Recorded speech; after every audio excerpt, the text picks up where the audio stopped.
नमस्कार। आज हम बात करेंगे उत्तर प्रदेश के बारे में, लेकिन एक बिल्कुल अलग नजरिए से। हम देखने जा रहे हैं उस राज्य का खनिज नक्शा। कहाँ छिपा है इसका असली खजाना? चलिए पता लगाते हैं। तो सवाल यह है कि उत्तर प्रदेश अपना खजाना छुपाता कहाँ है ना? एक मजेदार सवाल। क्योंकि देखिए, जब भी हम यूपी के बारे में सोचते हैं तो सबसे पहले क्या आता है दिमाग में? विशाल उपजाऊ मैदान, गंगा यमुना का दोआब, यही सब। लेकिन जो राज्य का असली खजाना है, यानी उसके मिनरल्स, वो कहीं और ही छिपे हैं। और इसका जवाब वो मैदानों में तो बिल्कुल नहीं है। जवाब छिपा है पठारों और पहाड़ियों में। देखिए, जियोलॉजी का एक सीधा साधा नियम है, मिनरल्स या तो पठारी जमीन में मिलते हैं या फिर पहाड़ी इलाकों में। और उत्तर प्रदेश के मामले में बस यही एक नियम पूरी कहानी बयां कर देता है। तो फिर सबसे पहले यूपी के इसी छिपे हुए मिनरल ज्योग्राफी को थोड़ा समझते हैं। तो मोटे तौर पे देखें तो पूरा राज्य दो ही मुख्य जोन में बटा हुआ है। एक है विशाल दक्षिणी पठार, जिसमें बुंदेलखंड और बघेलखंड के इलाके आते हैं, और दूसरा उत्तर में सहारनपुर के पास शिवालिक की पहाड़ियों का एक बहुत ही छोटा सा हिस्सा। और ये जानना बड़ा दिलचस्प है कि पूरे राज्य में कुल 12 जिले ऐसे हैं जहां मिनरल्स मिलते हैं।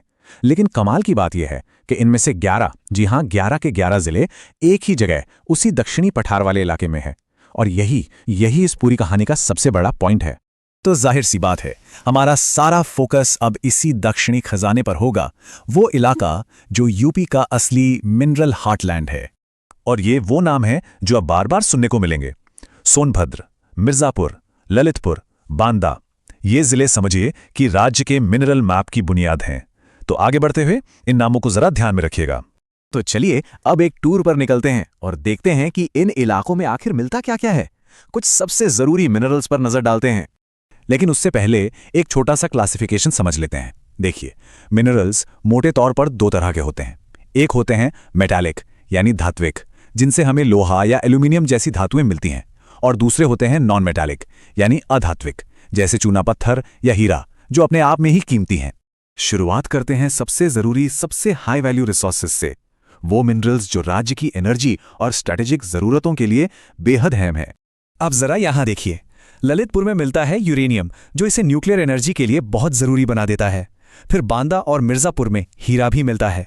और सोनभद्र का कोयला, अरे वो तो पूरे राज्य के पावर जनरेशन की रीढ़ की हड्डी है। और हाँ, एक बड़ी मजेदार बात, जब यूरेनियम को प्रोसेस किया जाता है ना, तो उसके पाउडर को येलो केक कहते हैं।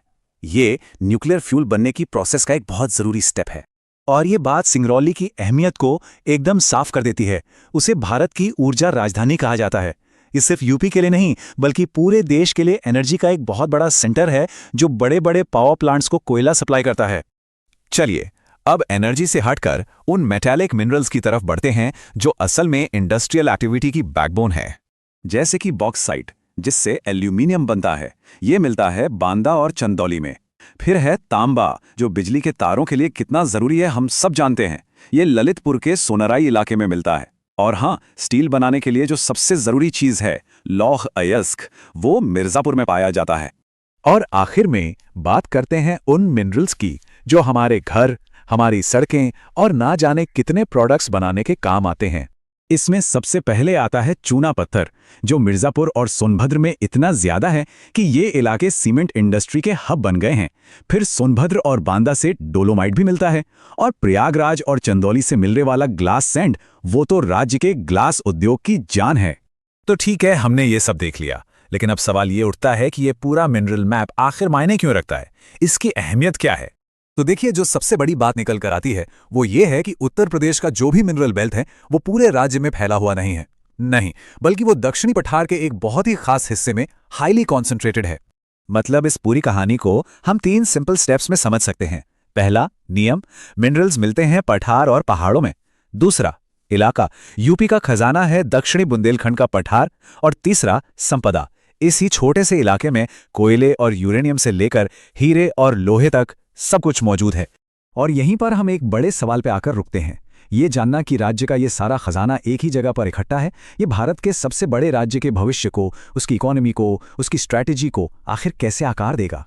ये सोचने वाला एक बहुत बड़ा सवाल है।